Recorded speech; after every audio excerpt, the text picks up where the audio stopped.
What's up, Star Wars fans? So, you may have seen that Molly and I went out to LA for the Project Luminous reveal announcement event, and while we were out there, we wanted to record a podcast with our friends at Force Center. So, we sat down with Ken and Joseph, and we did a whole big discussion on Project Luminous and recent news. I wanted to just take out the section where we talked about Project Luminous specifically. It's a really nice long talk about everything we're excited for, what we hope to see, what we don't hope to see. And so I wanted to share that with you guys. This is the second half of the show, but if you want to catch the full podcast, I will link to it in the description. Force Center is run by two of my favorite people in the Star Wars fandom, Ken Knapsack and Joseph Scrimshaw. They put on a great show. It's always fun to listen to them. They are crazy positive about the future and just insanely open-minded, and they've helped me work through a lot of the issues I've had with some Star Wars storytelling in the past. They are wonderful people, and I would really encourage you to check out their podcast, Force Center, in the description. All right, we are back here on Force Center, and it's time. We've been waiting for this announcement for quite a while, and It was like Gabbo is coming, and we're making a lot of Simpsons references today. It is here, Project Luminous revealed, Joseph. Yeah. So it is revealed as something that we had heard rumblings about. It is the High Republic. Alex was there at the announcement, so we'll get some insights there. But before we dive into our big conversation about it, I just want to run down the actual news. Got these bullet points. Alex, you were there. Please jump in if I got something wrong or there's some other specific nuance that is missing. So, big picture. Project Luminous is the High Republic. It is set 200 years before the Skywalker saga. It is the height of the Republic and the Jedi Knights, all when they were good. It was described sort of mood-wise as Jedi Knights of the Round Table. It is introducing these new villains, the Nile, that are being described as space Vikings. In the YouTube video announcement, there were familiar aliens in the concept drawings, so it should be interesting to see kind of where they're coming from, if some of the aliens are familiar.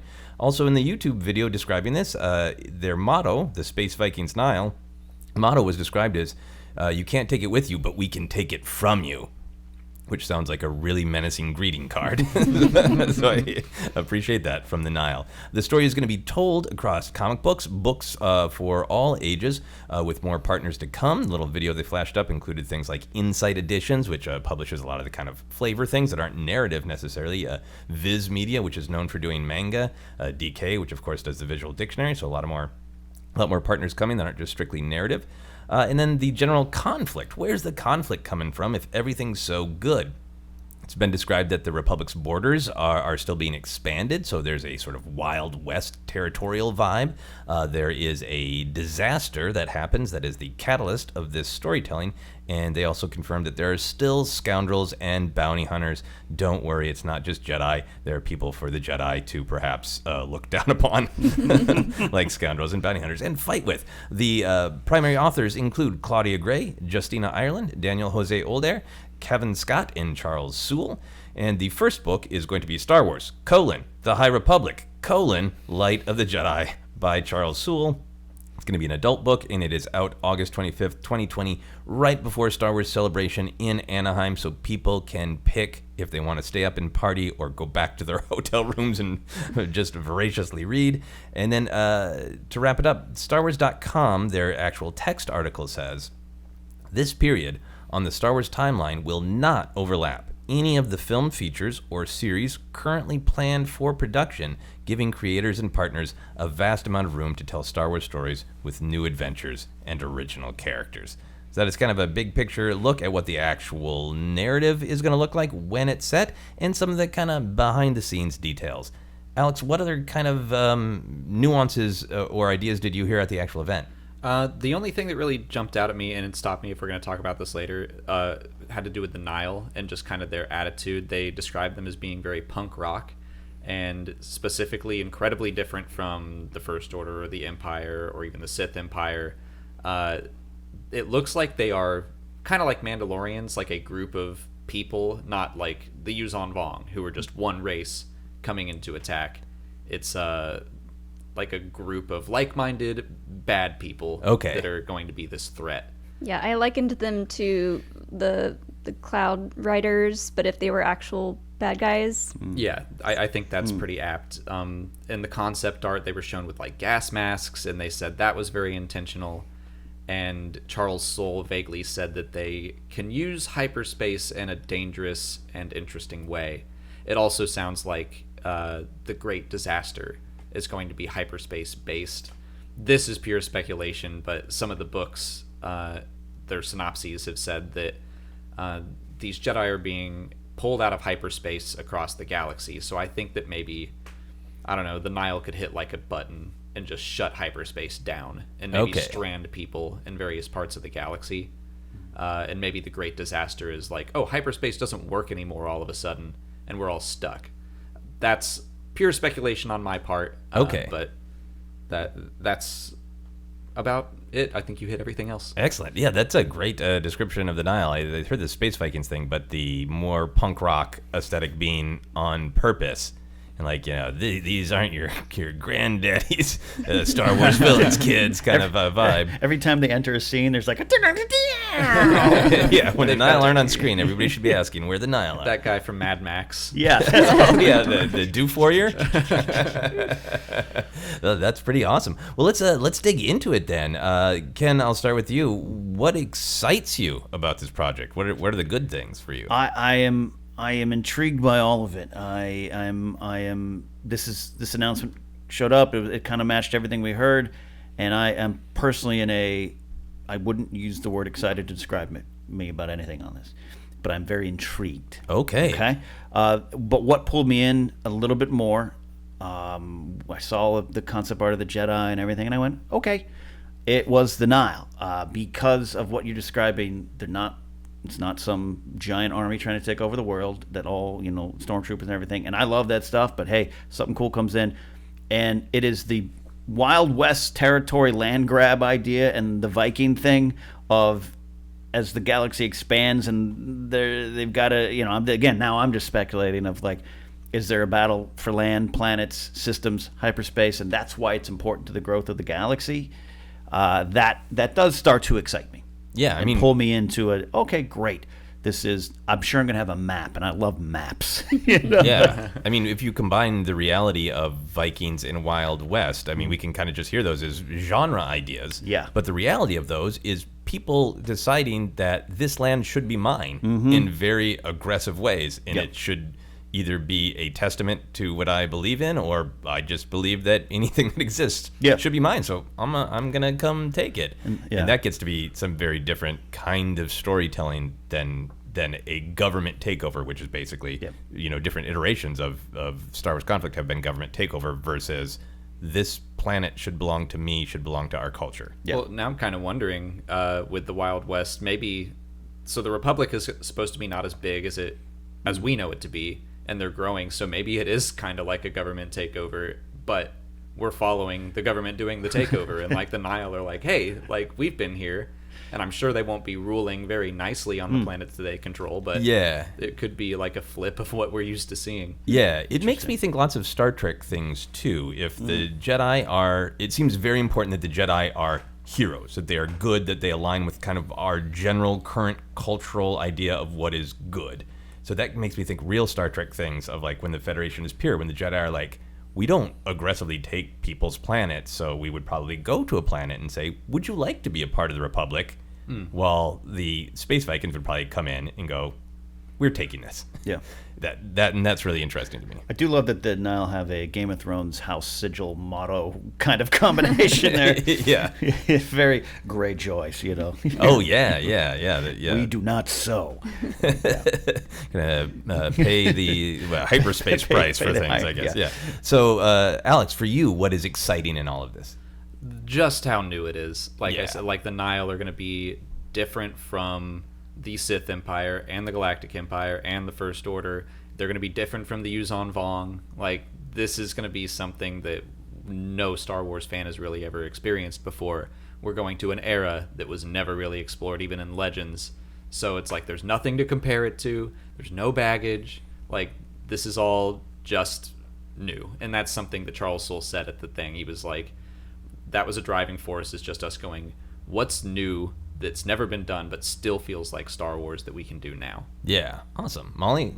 I'm excited about how much of a collaborative effort this is going to be, because I think this idea was pitched originally in 2014, and then they showed a clip in 2018 of like all these creators in the same room talking about the same stuff, and it sounds like all of the novels and comics have been just worked on together by all these creators, and so I'm just excited about how they all connect with each other. Yeah, that was Kevin Scott said that if one of them ran into a little bump in the road, like they all had a call where they'd just get on and discuss it. So one person may have written one novel, but like everyone probably had a little input into it. So it will be a very collaborative experience.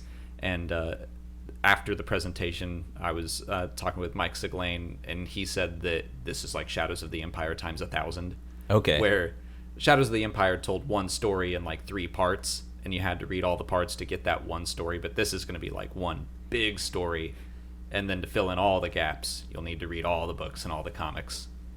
I'm sure they'll all stand alone. Yeah, to a good yeah. degree, Did you get that sense that they would stand alone? So if you're like, I just want to read the comic, you would get a fulfilling adventure, and it would be more like, hey, a little thing is mentioned. I think so.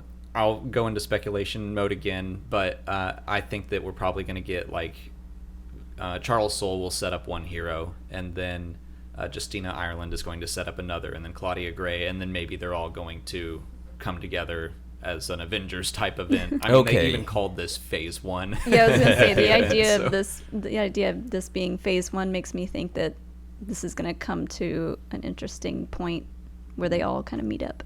Yeah, cool. That makes sense. So a couple things that excite me about this, besides punk space Vikings, I agree the creative thing. It did seem like the process in a way is practicing what Star Wars itself preaches, where it seems like each writer creative is going to be able to bring in the parts of Star Wars that really excite them, the flavors that they like, but so they're bringing something unique, but it is still part of a like really cohesive whole. So I really like that idea of it's going to have that feeling of both individuals, but individuals working together, and I think that'll work well with fans. But for me, for the Star Wars flavors, the Star Wars pizza toppings I like, I'm so stoked about the Jedi. I've always been a big fan of the Jedi. I like the prequel story is a story of them struggling. I don't see them as villains, or obviously they made mistakes. That's the story. But I'm really happy to hear them at a time where, yeah, no, they're the heroes, and they run into conflicts the way heroes do. And to me, I want it to dig into Jedi as individuals. Yeah. Because I think too often in storytelling, what is the moral or personality difference between Ki-Adi-Mundi and Plo Koon? Well, maybe we get a little idea here and there, but outside of maybe books like Master and Apprentice, and in terms of modern canon, it hasn't been as much of an imperative to go, what makes this Jedi this Jedi? What part of their actual own culture do they bring in? Are they impetuous? Are they really calm? Do they think it's a Jedi's job to really experience things? So they love food. Like, what makes all of these Jedi individual characters beyond being the Jedi in the story? I'm really, really excited for that. And I think by definition, you'll have to dig into Jedi philosophy. Because as they encounter different problems, there's questions of, well, what do we think is in our interpretation of the code? You know, wherever the code kind of exists at that point. I mean, it's established in canon, but there could be different interpretations, and all of them going, well, I really interpret that the canon or the code is this, and I think we should approach the problem this way. It opens up to let them be fun, swashbuckling heroes, but to also kind of dive into the depth of themes that Star Wars can provide about what is morally right. Sometimes the answer isn't really clear. I like what you're talking about there, because I'm just thinking some of the stuff I do enjoy about Fallen Order and with Master Cordova, just his different style and approach to it, because this can't necessarily, we're not going to have light side, dark side, you're going to fall. That could very well be in here at any point. The threat of falling might exist, but because, again, I'm not saying this is 100% true, but like there isn't this, oh, the Sith are back, or hey, have you heard about the Sith? Like they're kind of, it's been generations behind. And so what's the internal conflicts? You got the Jedi Master Padawan system in place. It's going smooth, and you got thousands of years of this is how we do it. No, this is how we do it. What an interesting character study with some great authors that have proven to go into that kind of stuff. Yeah. With Jedi we already know. That's actually really, really intriguing. Yeah. Alex, do you have a thought on that? Well, I think it's going to be interesting to see how the Jedi Order as a whole is different because, we've only really seen them when they've lost their way to an extent, and to see, what makes them different. This is supposed to be them at the height of their power and at their best. So, what is it that makes them good? How are they set apart from the Jedi Council of the prequels? I think that's going to be fun to explore. Yeah, and if the Republic is working well too, it'll be really interesting to have the Jedi be like, cool, we don't want to take over the government. You do the government, and you're not doing anything evil, so, what? People are in trouble on that planet? We're happy to go help. And they also just look cool. I love all the new, they have different uniforms, and they call it their dress blues and then their mission wear, and but it all still looks very almost like armor. They're really leaning into Arthurian stuff. It sounds like they referenced Excalibur, and they were trying to say that our inspiration was like the Jedi Knights of the Round Table. I'm excited to see them kind of lean into that fantasy side of things even more. Yeah, cool. Yeah, and I definitely want to talk about those robes because I have not been able to stop thinking about them. So we here on this podcast want to be good Jedi and confront our fear. So what concerns us about this project? Ken? What concerns me is, for fans like me, we talk about the Star Wars buffet. I am in that part of the salad bar.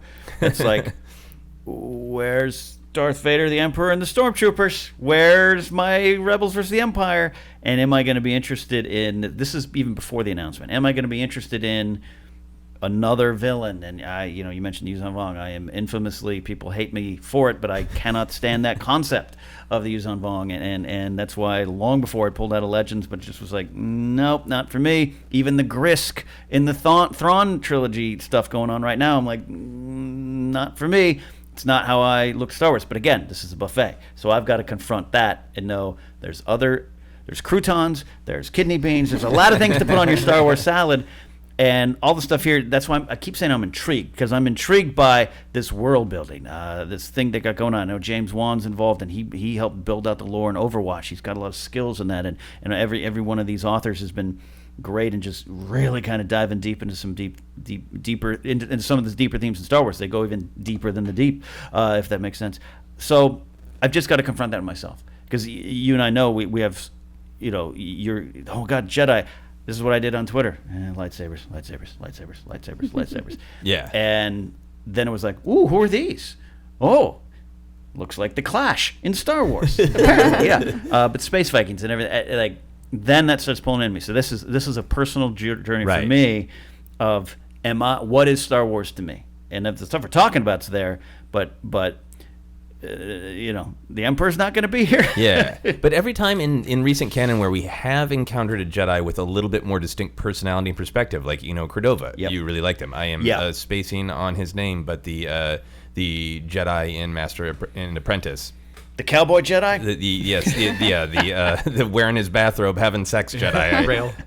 Thank you. Yeah. Rail Avros? Yes. Avros. Rail Avros. Correct, yeah. So as soon as we encounter a Jedi who is a fully fleshed out character who is also a Jedi, you love him. So I think you're going to be okay. Yeah. Well, and you mentioned the Arthurian legend stuff. Like I got a book on my shelf, the Pendragon Chronicles. I am all there for Arthurian stuff. I go to Disneyland all the time, trying to pull that sword out. They won't let me. So that intrigues me. A lot of this is trepidations I had going into the project, knowing that it was going to be High Republic and kind of like, what does that mean to me as Star Wars? Yeah. And it challenges me, and that's good. Yeah. That's good. Yeah. We should be challenged. Yeah. What are you challenged by? What are your fears, Matt? Matt. I'm sorry, Alex. I guess really my only fear is just like this little thing in the back of my head. It's like, what if I just don't like the concept in the end of the day? And I think that's very unlikely, just knowing who the authors are, because I have enjoyed all of their work. I love fantasy, like hard fantasy as well. So the leaning more into that I think is great for me. Yeah. It's just one of those, like, I know that they're going to go hard at this and that it's even bigger than they've said so far. So it's like, if I don't like that first book, it's like, well, I'm going to be here for a while. But also, this isn't all they're going to do with the publishing. Like, Alphabet Squadron is still has 2 more books. They're doing another Thrawn trilogy. Like, they're still going to play where you like to live, and it's not like this is going to be the only thing available to Star Wars fans. But there is just that little bit of like, I'm very excited right now, and I hope that I remain that way. So you're just really waiting for that first book to knock it out of the park for you and your Star Wars tastes. Yeah, and I mean, Charles Soule's comics have been so amazing, and I have read one of his non-Star Wars novels, and I liked that. So I'm really intrigued to see him take on, but all of them really like mixed up what they normally do. And so he's doing a novel instead of a comic, and yeah, I'm excited to hear his take. Excellent.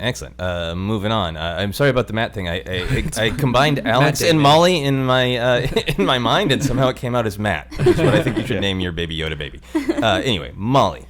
I kind of agree with Ken. Like, I am like, where are the Sith? Like, where's the real evil versus the good in all of this? And we got a little bit of a taste of some of the Ian McCaig concept art, which he did a lot of like Sith concept art, which I think makes me think it's going to be there, but they haven't talked about it yet.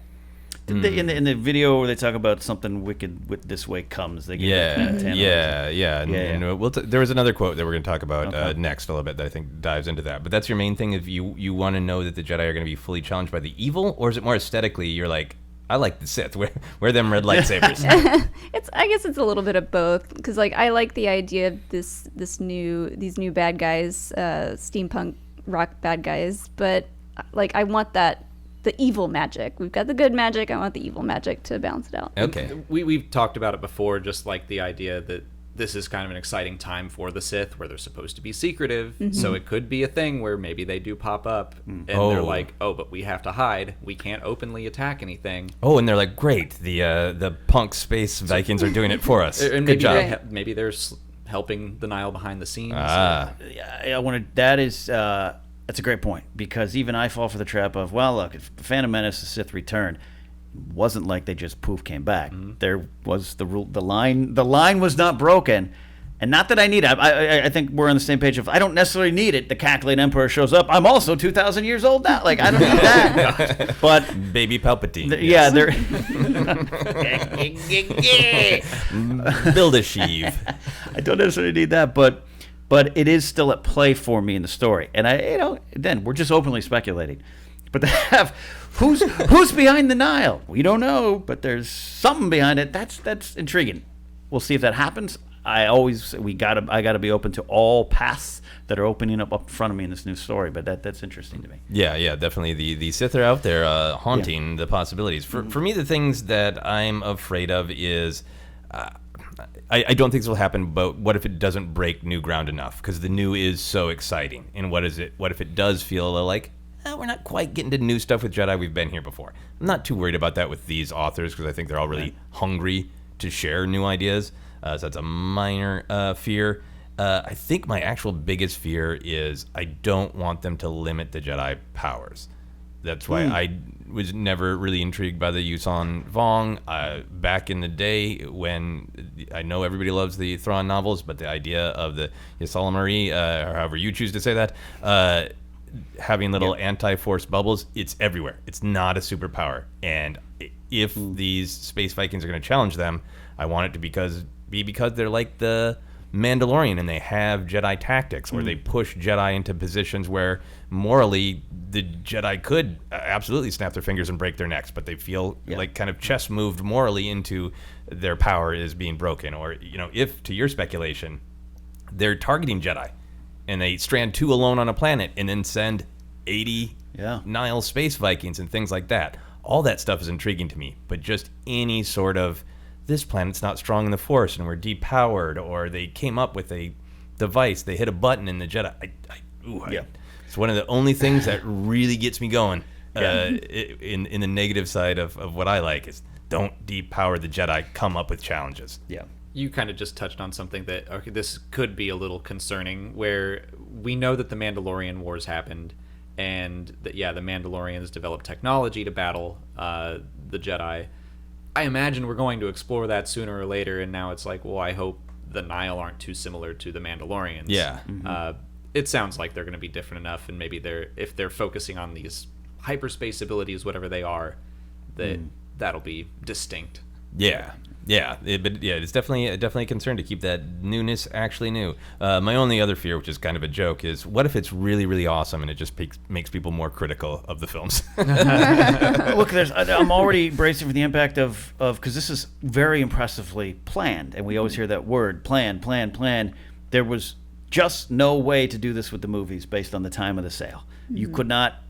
The sale happens in 2012, fall of 2012. They started working on it before, but it really actually happens. So Disney can't touch Star Wars, and Lucasfilm employees don't know what they're developing projects for in 2012. Yeah. And you need to have a movie out by 2015, which means it has to start shooting in 2014. There was no way they could have taken the time to do this type of planning that began in 2014, doesn't see the light till 2018, and hits the world in 2020. And I'm already bracing for that kind of conversation. Not to mention, let's just hire a bunch of cool authors that seem like fun to work with, and then find who are the people that we truly want to work with, who have different novel approaches on Star Wars, that they took the time to do that and then put them all together. Yeah. Hopefully people are just able to appreciate it and enjoy it without putting anything else down, because I would say that I think my favorite Star Wars thing the past few years has been Fallen Order. Yeah. And I'm just happy to praise that, and I don't need to praise that without pointing it. Isn't it an amazing thing that you can compliment something without tearing another thing down? Yeah. Too bad the movies didn't do X, Y, or Z. It's like, nah, it's just, this was fun. It spoke to me. Yes, Yeah. this one literally has XYZ buttons. Just anyway, so moving on to touch on, I think, stuff that you were bringing up, Molly, about the scary side and the Sith. They said in the video and in the text article that I read that the eureka moment that really excited people about the High Republic storytelling is the question of what scares the Jedi. It was really presented in the video as that's the hook of that. That's what we should be wondering about until August. So I want to talk through that. Molly, I want to start with you. What do you think of when what scares the Jedi? Does that make you feel like, oh, the Nihil are just the beginning, there is going to be dark magic? Or do you think, how can the Nihil scare the Jedi? Yeah, I don't know how they're going to handle this, because when they were talking about the idea of hyperspace lanes being a new thing, I was like, okay, I'm down with that. But then the Nihil are space Vikings? Okay, I'm down with that. But none of that seems that detrimental to the Jedi for me. So I'm curious to see what the big disaster conflict is that they're talking about that's going to happen. Is that going to happen in the first book? I think Charles Soule said that's how the first book starts. So, yeah. Once I know how that goes, I think I'll feel a little bit better. But you want the Jedi to be scared, because you are drawn to the dark characters. You cosplay the dark characters. You like that element of horror in Star Wars, right? She built a red lightsaber at Galaxy's Edge. Yeah. It's like, I don't know. And was asked to leave the park. Yeah, no, I want to see what else there is for the dark side to play a part in all this.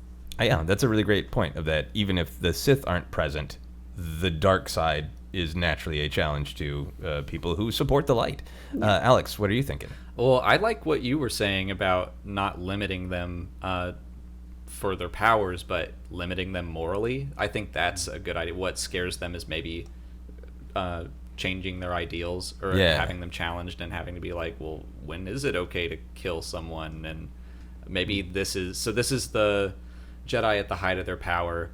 And the big thing that they were saying is the Force, or for 1,000 generations, the Jedi were the guardians of peace and justice until ... That's how they teased this at the start. So maybe this is the start of their decline.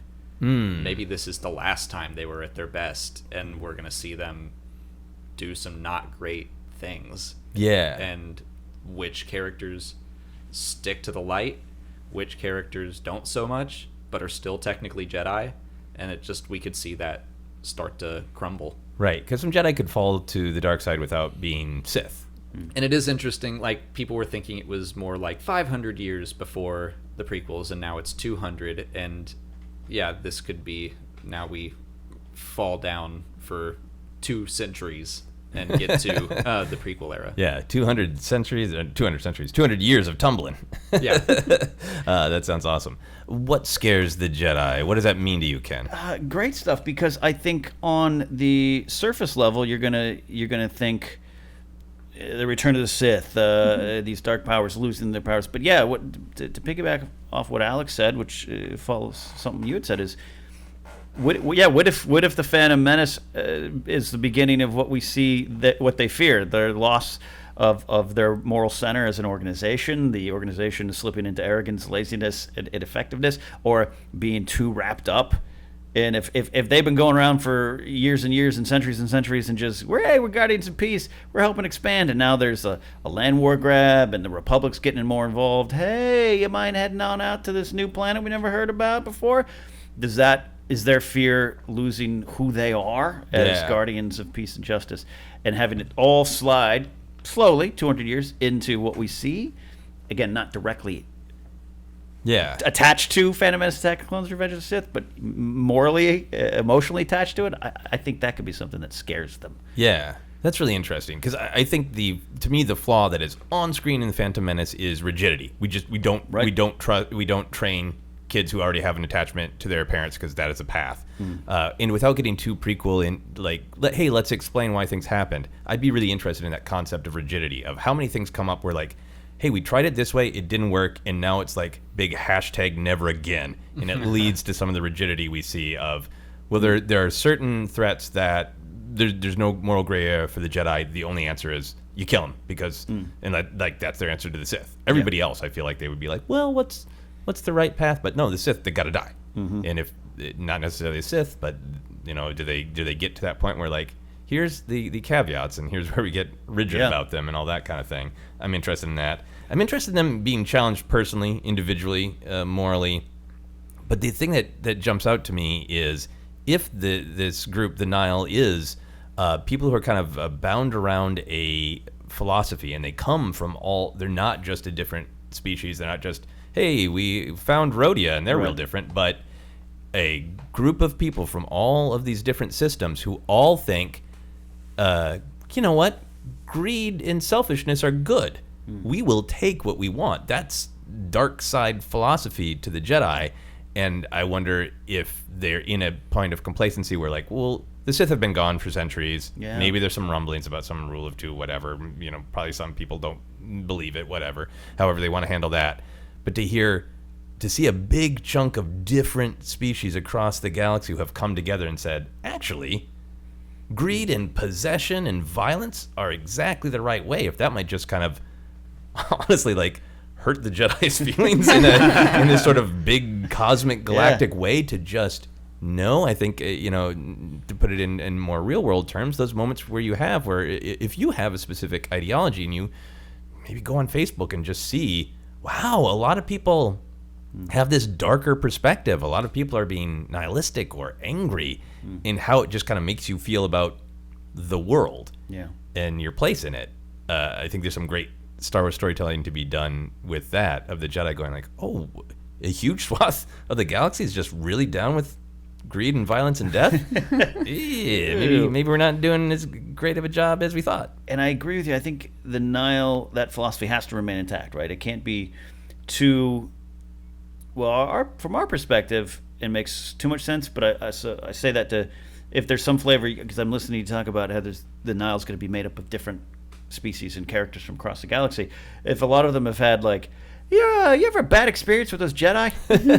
Yeah, one of them cut my dad in half because he did something wrong. Like, having, again, I don't want to be go down too far down this path 200 years before of a negative view of the Jedi. We just did our Justice for the Jedi episode. Yeah. It's like, don't forget, they are the good guys, or the good team in a way, with some complications.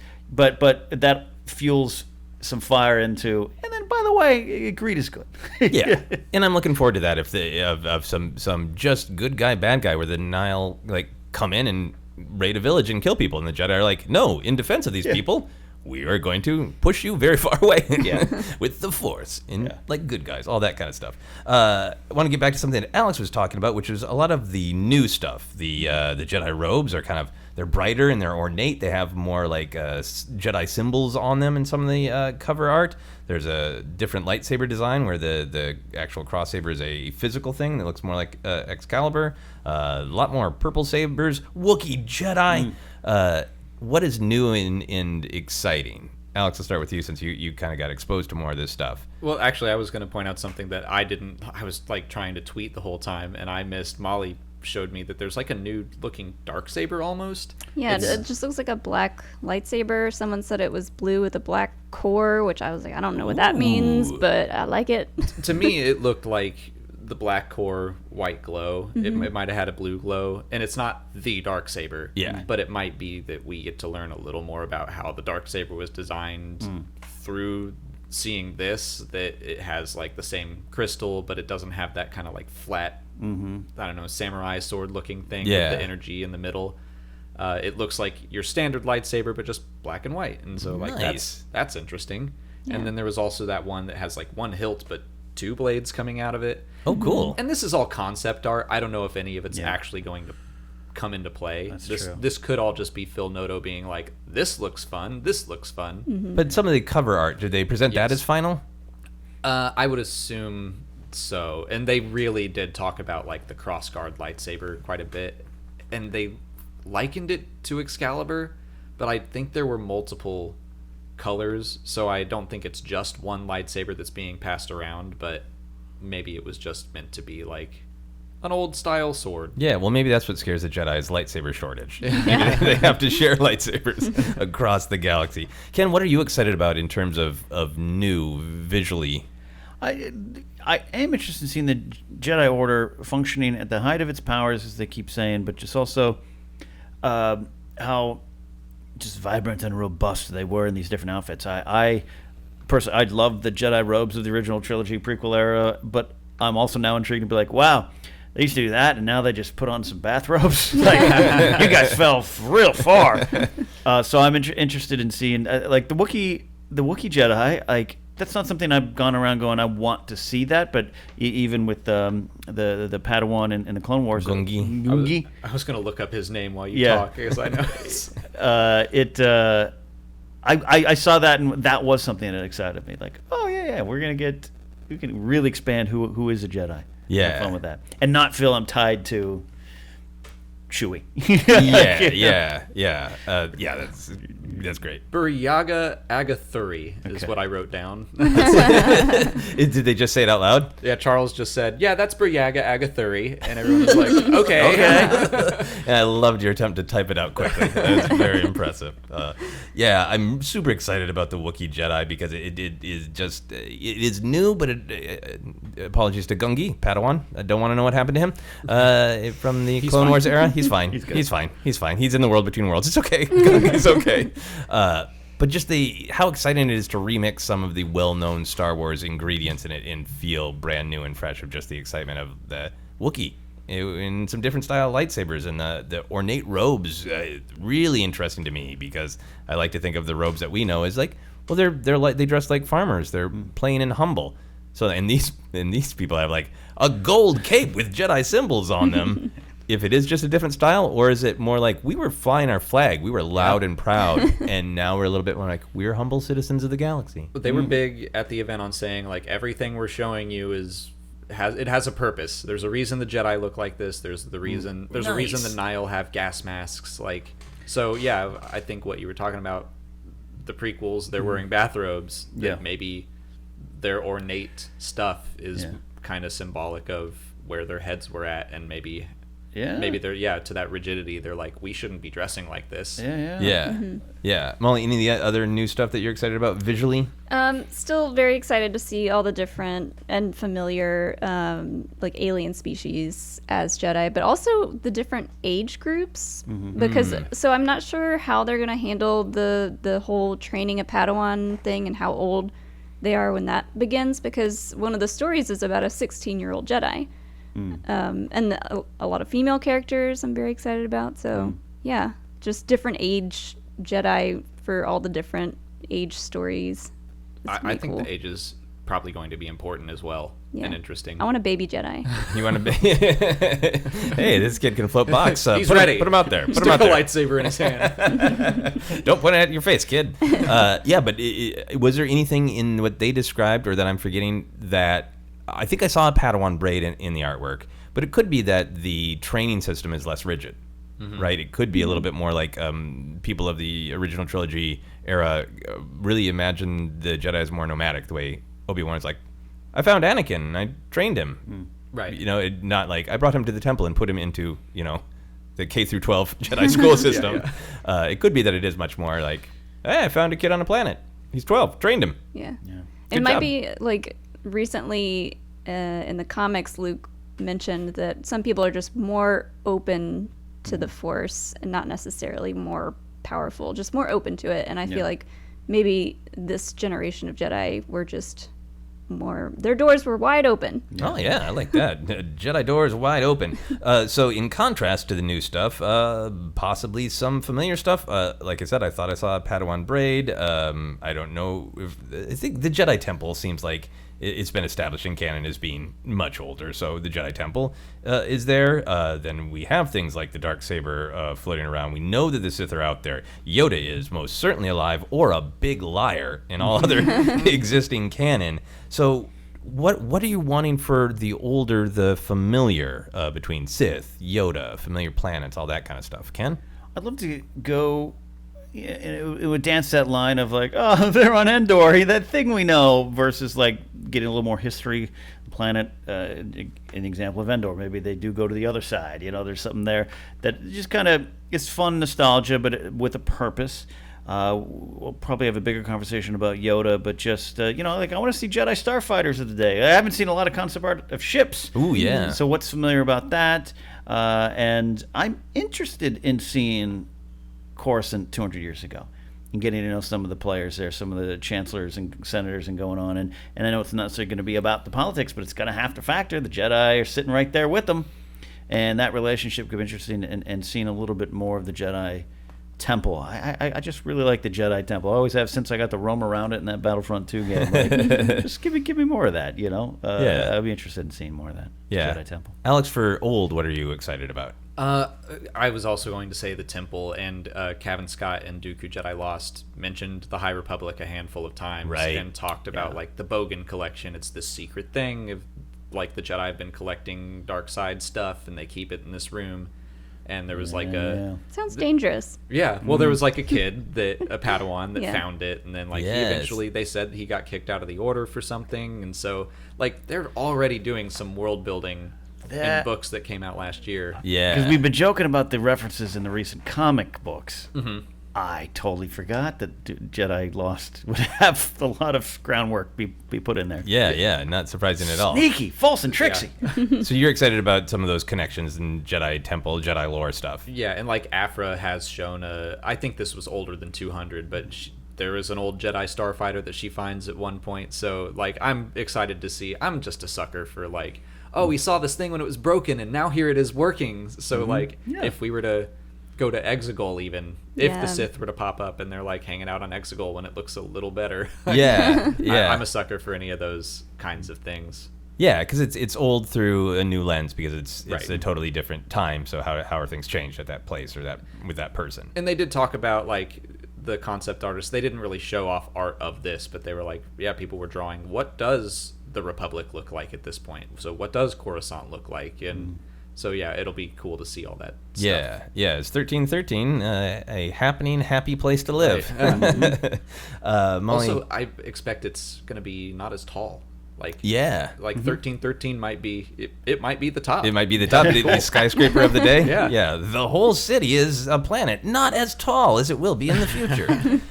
Molly, how about you? What are you excited about for old or familiar things? All the same stuff about Coruscant. I'm wondering, like, is it going to be the same kind of like seedy underground city that we know it to be? Like, how is that going to look different? Is everyone just going to be getting along nicely? Exegol you brought up, and I was like, oh yeah, maybe we talked about that earlier, but it'd be. I read it on the Hollywood Reporter. Yeah. Oh yeah. It'd be interesting if we just saw a flash of what's happening on Exegol right now? Because, like you said, the Sith are around, but they got to be hiding somewhere, and that seems like a good spot. I'm a sucker for cat and mouse stories, so like I would follow a story of the Sith being like, we're trying to do stuff, but like, oh, they almost caught us. Yeah. Yeah, I wouldn't be surprised if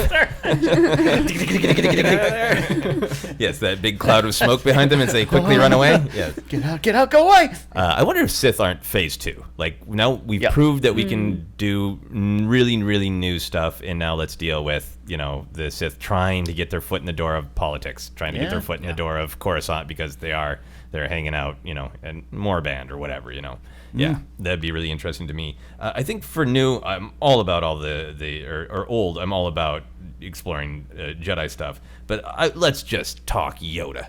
Yep. Let's talk the whatever species Yoda is in the room, Yoda himself. For me, this is the biggest familiar thing of to me, it's kind of weird if you don't just let Yoda be a part of it. Yoda is not how can we wedge him in for nostalgia? Yeah. He's Yoda. He's got to be involved in the Jedi Order, and he is, only 200 years younger than we know him.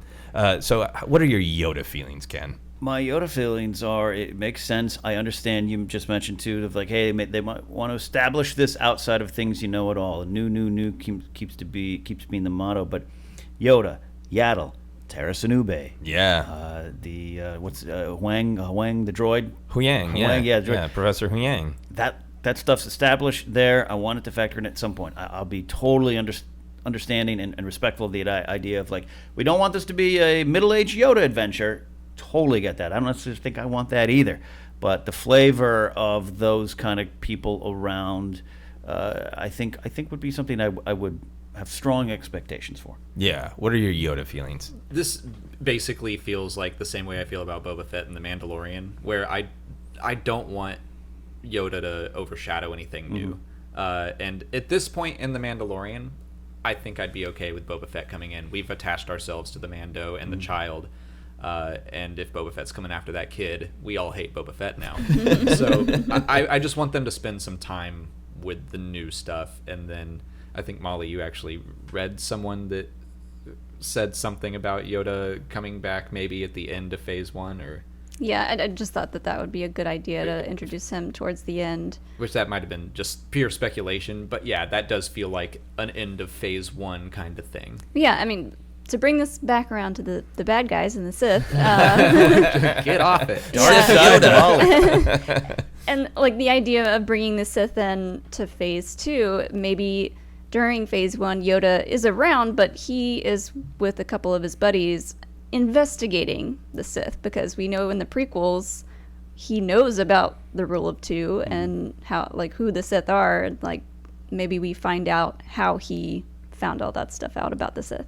Yeah, I think there's a good conflict in Phantom Menace to be remedied, which all these authors are great at playing with those canons, where like Ki-Adi-Mundi seems like, well, really, they couldn't have come back.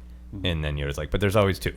So Yoda being off on an adventure sounds interesting. What were you going to say, Ken? The battle of the Jedi versus the Sith, I understand if there's some resistance to seeing it in some of this material, because, again, new is the name of the day.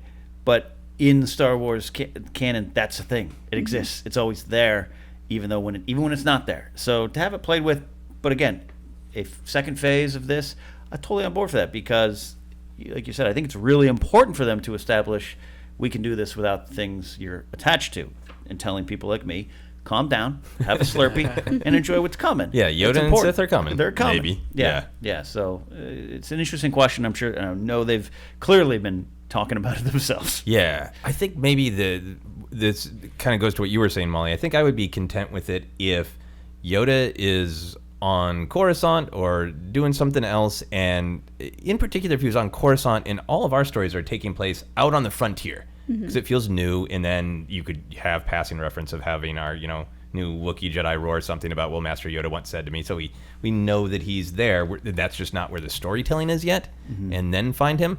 I think what I don't want is, just as much as some people are concerned with a huge effort to insert old characters, I don't want a huge effort to remove old characters from where they should be. I don't want... the way you described it, Molly, Yoda's on a mission is cool. if it's going to come to be a part of the storytelling. Yeah. But I don't want it to be like, Yoda has space flu for these 50 years, and I just don't want him pushed out because I don't want the new to be against the old. I'm excited for the new. I'm excited for zero expectations, new ideas. But Star Wars to me is always a balance of the new and the old, and I don't want it to be that old can't be there when it really should be there. He's just been meditating the whole time. He's meditating. Every chapter begins with a character going, "Oh, you just missed Master Yoda." Yes, the comic books you constantly see his shadow around the corner of the Jedi Temple. What are you going to say about that? I think that, I mean, if we're going to talk about if this story is kind of the beginning of the decline of the Jedi, I think Yoda almost has to be in it because he's seen all of it. Yeah. He's been there when they were at their best, and then how does he come to be on board with, like, we're going to be more rigid, or whatever the story ends up being. I do think it's important to probably see how Yoda was different at the time too. Yeah, absolutely. All right, so moving on. Right now, this is publishing. Do you want this to be beyond publishing in terms of like video games, action figures? Shadow of the Empire was everything, right? And right now, everything they've announced is just books and comic books, right? Yeah, I think there's plenty of room for that in the future. I think that they're going to build the world with books and comics first, and then hopefully it's doing well, and then EA jumps on board, and I already would be more excited about action figures of kind of these concept characters over another Luke action figure. Okay, so we're all pining for the Wookiee Jedi action figure.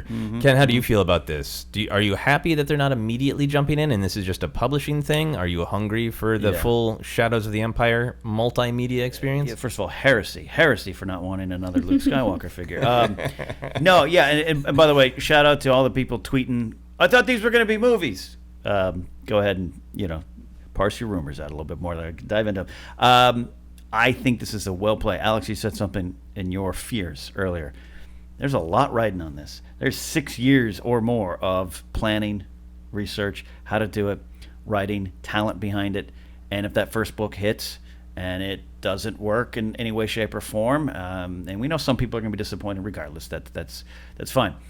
What do they do if behind door number 2 is video games, toys, books, plushies, all these things? Like, and it didn't hit. It's a big, big risk, but I feel they're confident. I feel they wouldn't push forward. I feel at any point in the last couple of years, they'd be like, team, it's not working. I think they would do that. They've done that on movies. Kathleen Kennedy has proven, hey, I know we all want Lord Miller to work, but something's not working here. We got to do it. So I feel if they're confident, I'm confident. So that way it should open up into a wide open video game, maybe a kind of a new the High Republic version of the Knights of Old Republic. You could play along with that, and then because it doesn't touch a lot of the other things we know, you could have a game that's always been Fallen Order has some boxes around the story because of where it is in that era. A High Republic game could be way more open world, not necessarily in Red Dead Redemption style, but just it could go anywhere with characters you've never heard of because that's the era we're playing. So I'd like establish it first, some publishing, some great talent behind it, and then we'll move in. I'm sure they're already planning. And the figures, right? We'll work behind that. That'd be fun. So you're thinking that there's the real wisdom of the Phase 1, not just from the publishing perspective, but from the which characters really hit, which ideas really hit, and then we can bake that into the larger Star Wars world. Go out from there, yeah. Molly, how do you... I was going to just to speak to the confidence that they have. It's really fun seeing all of the authors talk online about how excited they are to share all the... Like, I think they're incredibly confident. So. And it's hard to... As you were saying, everybody always, any Star Wars thing, it might be, there's not enough bounty hunters, there's not enough dark side, everybody has their flavors, but it does seem like these are people with proven track records in Star Wars. It's hard to imagine the books being like, what? Molly, for you, what kind of Star Wars like merch and like physical world objects make, because you engage a lot with different, like with cosplay and with different kinds of merch. Oh, I was already thinking about cosplay when I saw all the fancy Jedi robes and all the different lightsabers, designs, all that stuff looked great. Yeah. What do you want to make this feel like this is fully Star Wars? It's not just books and comic books. It can exist in the real world. Well, I was actually thinking animated show. Like, this sounds like a perfect setup for Clone Wars, but different time because we're gonna get the setup for all these characters, and then I think it would be a perfect time a few years down the road to have a similar kind of Clone Wars-esque TV show, animated show. Kind of, I was thinking like Avatar: The Last Airbender kind of idea, with these already established characters would be something that I would love to see. Yeah. So speaking of movie and possible television shows of this idea, the High Republic moving into that era, did you get a sense that the publishing is the whole story of this era, or did you get a sense that the publishing side could tell a whole story, and then we could pick up 3 other Jedi around the same time, tell an entirely different story in movies or television? I think that I bet Phase 1 is going to have a pretty clear beginning, middle, and end. Okay. With plenty of room to expand and continue these characters. I think it'll feel like Fallen Order. Where Okay. I'm like, if they don't continue Cal Kestis' story, I'm okay with that because I loved Fallen Order so much. But there's plenty of room for a sequel, and I'll be thrilled for that too. I think it'll probably be like that kind of balance where it doesn't have to keep going. We could just do new characters in the same era, or we can go either way. Yeah. How are you I think they're just feeling? being flexible. How do you feel about this publishing initiative possibly moving into screen work, movie, TV shows? All on board with it down the line. I understand again what's not right now. Things changed dramatically on the film side, so this wasn't probably in the works. Molly's animated show pitch, just what you just won me over in the room. You got Go Picture like that. That's a great concept. I think you can get there, focusing on individuals or stories in the movie. The High Republic, and I'm not making fun too much of the people tweeting out, I thought this was movies. The news rumors said movies, because that shows there was a passion for it. Yeah. And that might be going back to the confidence thing of, hey, you're hitting an interesting era that people like. So I think I get there. Disney Plus gives them that room to play, and that doesn't have to be in a theater. So, yeah, I think it will get there eventually. Yeah, an eventually thing. Okay, we're gonna begin to wrap up. Just 2 main things I want to talk about left. So, not High Republic moving into television and film, but just the existence of the publishing High Republic. What do you think that means for upcoming movie releases? They got that 2022 date and all of these possible different creatives working on things. What does the existence of High Republic mean? Do you feel like it makes Old Republic less likely? Does it give you any sense of what the movies might be, Ken? Gosh, hearing you ask that question out loud, like, yeah, it could dampen the chances for Old Republic. The formation of the Jedi is a lot different than Old Republic. So would it be too much lather, rinse, repeat of like, how different is the High Republic, the Republic itself, during an Old Republic era, and does it, and if just 200 years prior to the story we know, the Republic is smaller, well, 1,000 years, wouldn't it be like a neighborhood? Like, I think you can still do it. I think, especially with the Sith around, the Sith versus Jedi, really big on your screen, could work really well. But yeah, now that I think about it, it could really put the Old Republic on the shelf. Yeah. For a while. What do you think, Alex? I was gonna say the same thing. Yeah, like the stuff we've seen already kind of looks older than what we know from KOTOR and the original Knights of the Old Republic. It's like, oh well, if it looks like this only 200 years earlier, yeah, what does it look like 4,000 years ago? They're just wearing rags. It's just Jedi with rags around their groins, right? I still think that they're going to do the Old Republic eventually. I think that maybe now my kind of fear for the next movies is that they will be kind of tied to the familiar, and they won't be all that separated from the Skywalker saga because they're spending so much time here going new, and I want the movies to do something similar. So I would hope that the next movies are going to be like, the formation of the Jedi, like let's go way back or jump way into the future or something. Do you have a preference between way back, Jedi just picking up lightsabers for the first time, figuring it out, fighting with hundreds of Sith, versus whatever the future is? I think I'd prefer to go way back because of my, I want to see all that stuff. I want to see Jeddah when it was in its prime, which might in this. I want to see Moraband when it was active, all that kind of stuff. Cool. Molly, do you have a thought about where the movies might go in response to High Republic? I don't know. This is reminding me of like we got the original trilogy and then we got the prequels. So I think it would be quite a while between the two, but I could definitely see this as being like, okay, yeah, we're giving you the High Republic. The Old Republic is coming, but it's going to be a while. Yeah. We want you to like this first. Yeah. And then I think they would probably have to come up with a different name for it so they really don't confuse more casual Star Wars fans of the High Republic's the books where they got the capes and the Old Republic is the movies This where is the Low Republic. the new Republic. they kind of is look out there. like He-Man, but they got lightsabers. What's that about? In the Old Republic? Who knows?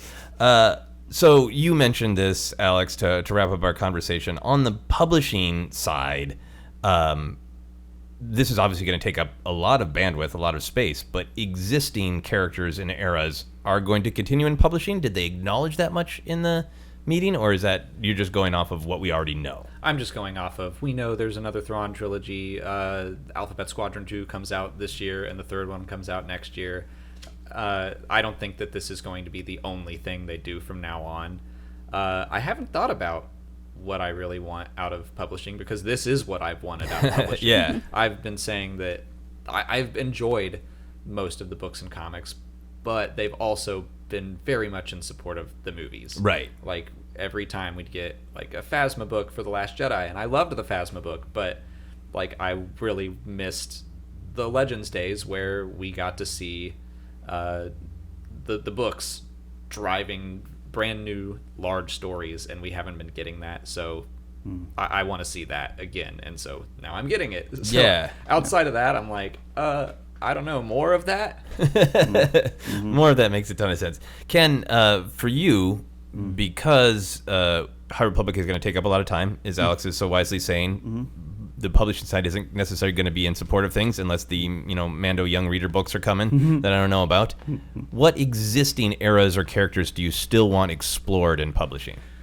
I still want the post Return of the Jedi 10-year era, really real deep dive into that kind of stuff, getting some of those answers that weren't just from Rise of Skywalker, but just in general in this time frame.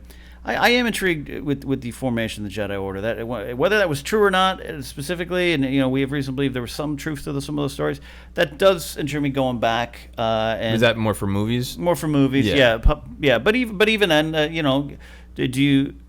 I think the idea of Bane-centric novels works more for me. All due respect to Drew Karpyshyn's novels, and get him back just like you had Zahn. Yeah, that works for me if you ever do that.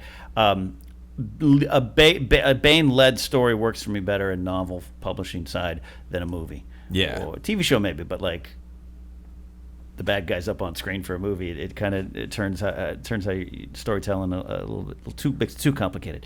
So give me some of that kind of stuff. Yeah, interesting. Molly, how about for yourself? Are there existing eras or characters you still want explored in the publishing side along with High Republic? I keep going back to Yoda and just really curious as to what he's going to be up to, but there's nothing else that I can really think of other than the Sith. I'm just dreaming about Sith things. All right, so lots of Sith books coming. For myself, I hope that they really flesh out in the publishing side more of the Snoke story, even more of the Kylo Ren story. Some fun stories to be had with Luke having, Jedi who are out in the galaxy doing things, the First Order in the unknown regions, all that stuff. Yeah. I don't want them to just leave on the table and move away. And then for my nerd dreams, there's still a couple of very specific stories in the Clone Wars era. Oh, yeah. I want the new canon version of Anakin's knighthood, how he became a Jedi, what trials he passed. The new canon version of the Scar, and the new canon version of Obi-Wan getting to be on the Jedi Council. I think those are juicy, important stories that I would still love to hear in publishing at some time. But until then, I think we have plenty to read coming out right now. I saw those announcements last night and thought, I'm going to need a new bookshelf. I just need another row. Yes, a nice, ornate, functional, good, strong bookshelf. Any final thoughts as we wrap up our main topic? No, I'm just excited. Yeah. I'm glad to finally officially be able to not say like, well, the rumors of the High Republic. It's like, no, it's the High Republic. And we can talk about it. Yeah. We know some release dates, like August 25th. I think September 18th and October 13th are the 3 books, and the comics will probably be coming out right around those same times. So I'm glad to have it confirmed. Yeah, absolutely. And yeah, and I'm just excited for the mood. It's exciting to see those covers with just proud, thoughtful, exciting-looking Jedi with their lightsabers looking proud and happy. That looks awesome. Yeah, started this podcast intrigued, and I'm still right at that spot. I think there's some great potential for me to be pulled in immediately, and don't get me wrong, love what's coming down the pipeline. Love that people are excited. Saw a lot of love for it online last night. But right now I'm just like, I'm very intrigued. Get me. My arms aren't folded, but I'm going, pull me in. I'm ready for the Star Wars Celebration panel all about this and hopefully more. Yeah. And they said we would be learning a lot more between now and the 25th, which is right at Celebration. Yeah. Which, I'm sure they're going to be giving away like a convention exclusive cover for Light of the Jedi, and then they'll have a panel where hopefully they reveal the start of Phase 2 or something. Ooh, Yeah. yeah. And lots of Wookiee Jedi cosplay in the hot Anaheim sun. I'm looking forward to that. So that's it for our main topic, our big discussion about Project Luminous revealed. It is the High Republic.